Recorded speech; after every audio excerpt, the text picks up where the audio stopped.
lusod ng Angeles. Meron pa po sa atin yung mga nagbubulag-bulagan.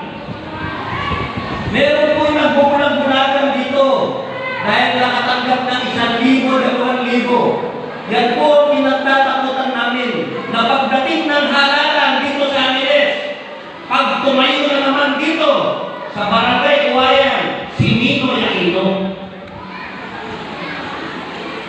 Alam niyo po ba yun? Nakakamasig na eh. Nakailang Nino Aquino ka na. Diba?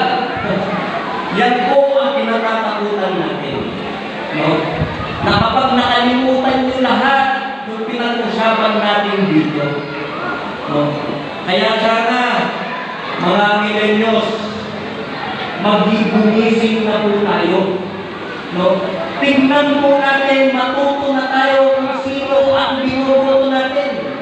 Paninira lang ba ang sinabi ng tao na ito? Kung may plataforma o may vision dito sa Angeles. Ano po bang paninira ang sinabi ng walong konsyel natin? Ano po bang paninira ang sinabi ng vice mayor natin? Ano po bang paninira ang sinasabi namin dito? Wala. Lahat po ito ay puro serbisyo para sa inyo.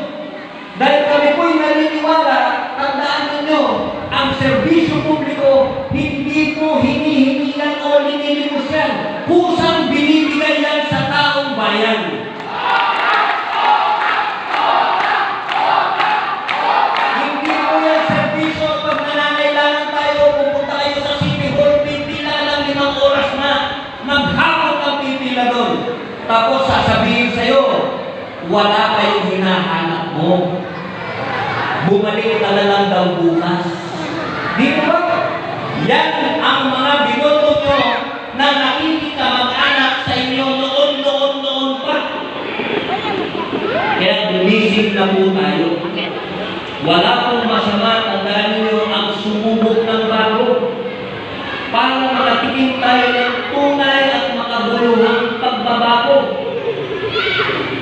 Hindi na po nila pwedeng sabihin yan dahil 9 years ko na pong inukulang na yan. No? Sabi po nila dito sa Angeles, mahirap daw ang laban ng Team Albayante. Mahirap daw dahil ang kalaban natin ay saksakan ng dami ng pera. Totoo po yan. Dito lang po sa, tingnan nyo, ang paligid ninyo, sa tarpaulin pa lang, talo na. Ibig sabihin,